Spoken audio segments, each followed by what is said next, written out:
Indiana Jones and the Great Circle has problems. I was surprised to see the game have good review scores, not because I expected the game to be bad, but because I thought everyone forgot about Indiana Jones. Indy hasn't been having a great time in the masses. He had a film that made everyone mad with Shia LaBeouf in 2008, but the same year Lego Indiana Jones the video game released, which for most of you is where your love probably lies most with the character, and I can't say I blame you. And recently he had a movie that some speculate was garbage, and I say speculate because nobody saw it. It's always sad to see something in pop culture slowly fizzle out because of the change of culture or industry, especially when it was once so monumental and innovative.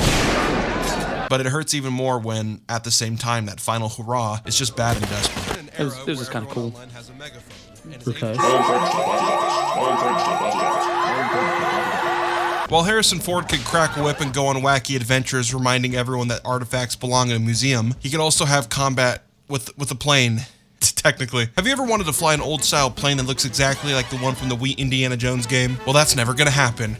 Wrong. Because you now can in War Thunder, who is sponsoring this video. War Thunder is an epic free-to-play multiplayer action game where you can get into dogfights like your own Indiana Jones fantasies at 3 a.m. In War Thunder, you can live all your action movie fantasies, because there's over 2,000 types of vehicle choices ranging from tanks, helicopters, planes, ships, and they come in all shapes, sizes, and ages. And they just had their brand new Storm Warning update. It's a fast, immersive PvP experience that could provide you fun and constant action in many ways. I could be just like Brad Pitt War Daddy from Fury, or I could be the newly added Eurofighter Typhoon jet in the sky, or the M44 ground combat vehicle, or many others. And you could test them all in the new Attica map. And you could be even more immersed like you're really in the fight with beautiful graphics that push that overpriced scalp card you got on Black Friday to the max. Because War Thunder now supports ray tracing, with fully realistic shadows, lighting, and reflections. You also know what I love? When things are free. And you do too, so happy holidays, you're in luck because War Thunder is free to play on PC, Xbox, and PlayStation. And I talked to old Saint Nick himself and all his little elves, and guess what? All new players and those who haven't picked up the game for half a year or more will receive some special bonuses. You get a special decorator, Eagle of Valor, as well as 100,000 silver lions. You could also fully immerse yourself in the exciting battles in War Thunder Mobile, an epic multiplayer action game. Download and play for free on iOS or Android using the link in the description. So click my link in the description and have fun shooting each other down in dramatic cinematic dogfights in War Thunder. Now let's dust off our hats and get back to talking about our good friend,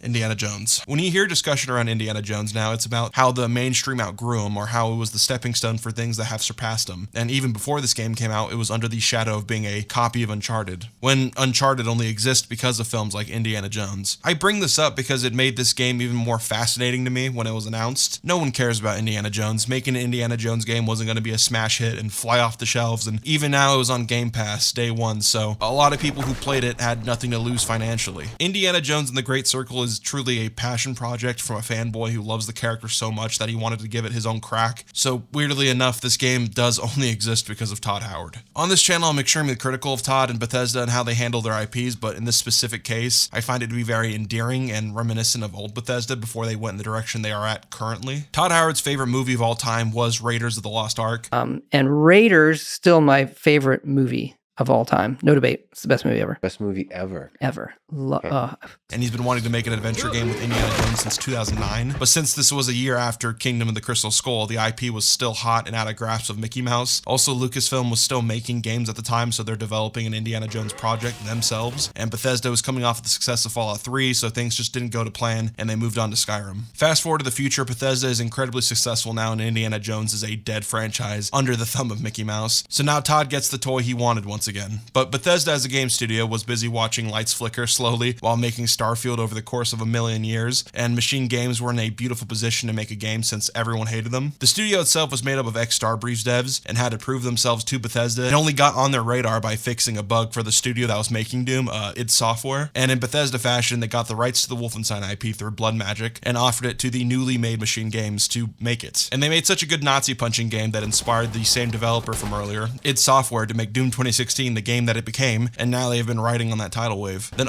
they lose the plot a little, drop the ball on the sequel, they really drop the ball on the game after, and that studio is on the ropes and in a horrible position. And once again, Bethesda gets a new IP, and Machine Games already has experience making games where you kill Nazis, and Bethesda is still busy watching paint dry, and your reputation is in the gutter, and you could use a good win. They announced the game in 2021, and the last game was in 2019, and now it's released here at the end of 2024. All this also played into my interest, because it's been cooking for a while and is extremely important for Machine Games, especially now, more than ever, with the stakes being so high since we're in a gaming climate of layoffs and executions, especially with studios under Bethesda like Tango Games, who made the Evil Within series, as well as the critically acclaimed Hi-Fi Rush, and RK Austin, who made Prey 2017 and Redfall. Yeah, they both got shut down. Making a game that determines if you have a job by the end of its production is probably extremely stressful. And even now, looking at a studio like Tango, having a game be critically acclaimed doesn't get you in the clear either. So even now, after the game's launch, it's still probably really stressful for the team. So I have a lot of compassion for Machine Games, but pressure does make diamonds, and this is definitely their best game since Wolfenstein: The New Order, and is a great direction for what was once a sinking ship. So that brings me to playing the game and finishing it. As stated, I think the game has massive problems, but I can't deny the heart that was put into it. I am a massive fan of Spielberg, George Lucas, and Harrison Ford. I know that the movies set the groundworks for the action-adventure genre and are extremely campy and cheesy. There's always going to be a MacGuffin. The bad guy will kidnap Indiana Jones and take his new girl hostage instead of killing them, where it leads to the bad guy's brutal demise. There's always going to be Game of Thrones level teleportation, but it's okay since we got a cool montage, and his magical hat will always find a way to get back to him.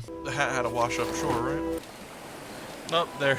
Yeah, there it is. But as we've seen with the last 2 film installments, shit could still be contrived and annoying, so not everything can be waved off as dumb action movie logic. And this is also a video game, so I don't get to sit back and eat my popcorn. I actually have to do stuff, and it's important that it's done well. Quickly addressing the elephant in the room, this game is not Uncharted. It's a first-person action exploration game that is more similar to the recent Resident Evil games, actually. Full of heavy movement, puzzles, and immersive scenery dabbled with gunplay and action sequences. It's become a trend to adapt movie games now in the first person, like we've seen with the recent Avatar Far Cry game, the old Alien game, John Krasinski Alien game, and future Jurassic Park Alien game. And while I love the camp of old movies having funny platform third-person perspectives, I understand the full advantages of an immersive experience for a game like this. I love seeing Harrison Ford's cute little face even when he says mean shit. You black son of a bitch! But this game heavily benefited from me having to be in the perspective of Harrison Ford's eyeballs and not a zoomed out shot where I look back at his head, where I then roll a bunch while I'm killing Boba Fett. And while the graphics are not jaw-dropping in the damn near 2025, the scenery and atmosphere at times can be. Recapturing that Spielberg-esque look in the set design, and with how bad some parts of this game are, which I'll talk about, I found the true bread and butter to be the exploration and puzzles. Which is funny because when I play games like Resident Evil, sometimes a puzzle will piss me off and feel like filler, breaking the tension of fun gameplay, since I just want to go back to Ethan getting his hands and fingers ripped off. But in this game, the slow pace of lighting my way through closed areas and traversing with my whip as I'm accompanied by the score of Gorby Hab, re-triggering the iconic music of John Williams, made me buy what was going on. As derived as it sounds like a shitty IGN review, it did make me feel like Indiana Jones at times, looking for the big artifact that makes the set self-destruct. I know this isn't the original works of all the people. It never left me that the game is an interpretation to the original work by those who inspired them, yet I'm still surprised by how well the team captured the spirit of those old indie films and the exploration and environments, rather than turning them into Nathan Drake where it's just non-stop action. It's going to be a turnoff for people, slowly going through catacombs, taking pictures, and being an archaeologist solving goofy puzzles, while Troy Baker spits history and fun facts, and it will be boring if you don't care about the cinematic appeal of a game like this, and sometimes it was monotonous, climbing my whip and going down the whip in slow motion over and over again. And if you don't enjoy movie-like games as they are, it constantly going from action to cutscene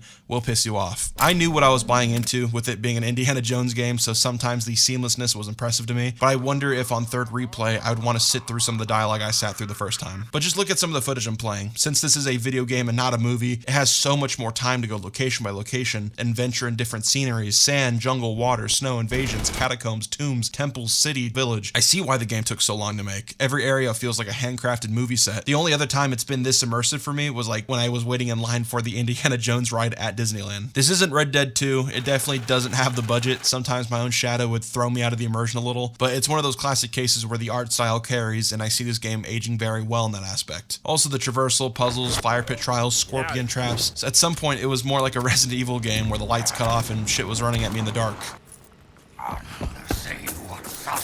Or the thing you're whipping off snapped and now I'm fighting a big snake on a pillar. This was the highlight of the game. They nailed it down, and for shit like this alone, I enjoyed my time and want to see it done better in the sequel. But this also makes me extremely sad because this is just one part of the game. To point this out is extremely frustrating because it feels so backwards to critique that a studio for fun gameplay dropped the ball on the thing they do best and made the other aspects that some would see as filler obligation really good. It's an easy layup to make a better sequel for sure, but it not being good now is just odd and frustrating. From the start to end, the combat was always weak, and the more I went on, the more I rolled my eyes. No sugarcoating, it's fucking garbage.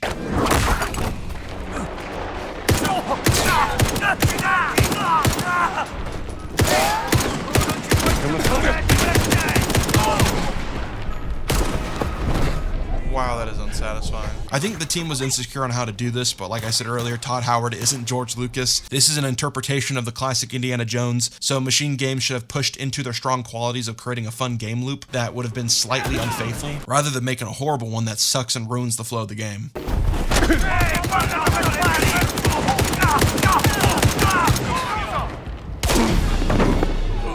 Indy isn't a soldier who slices throats and does executions.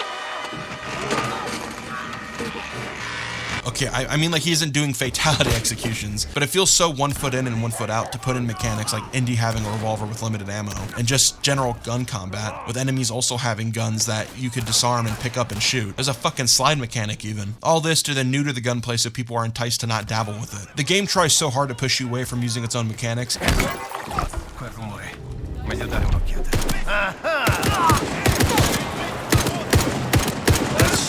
my god, that is so unsatisfying. I get it. You want to make it rare, but like, Jesus Christ, you can't do any cool clips.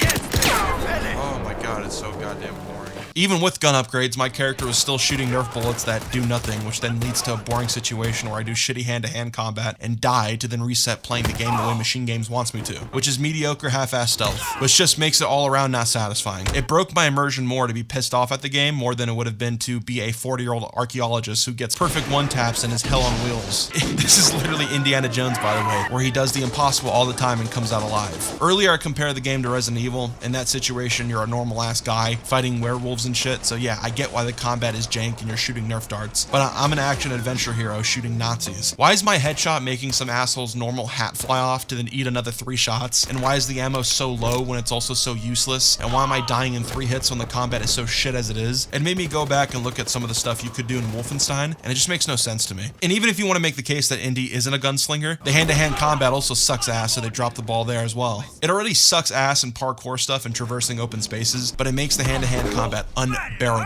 which is heartbreaking because Indiana Jones is iconic for his fight sequences and the sound design is fantastic.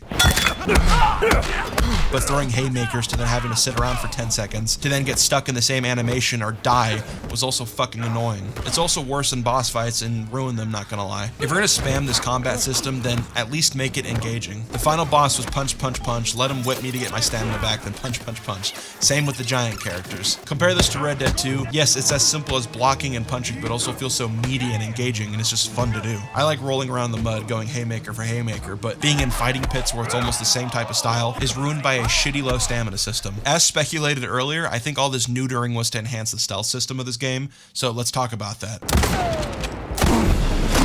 Alright. You have to do the very boring stealth.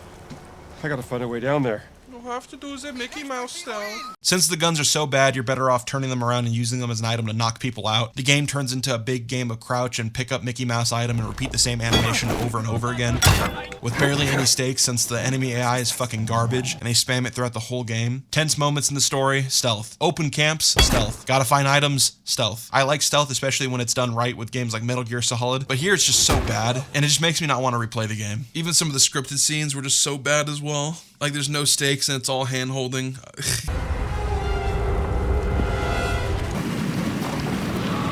Aww. Oh, come on, dude, that's really fucking bad.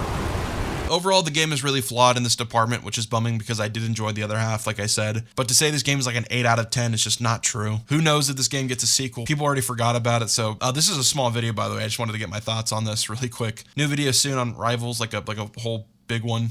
Goodbye.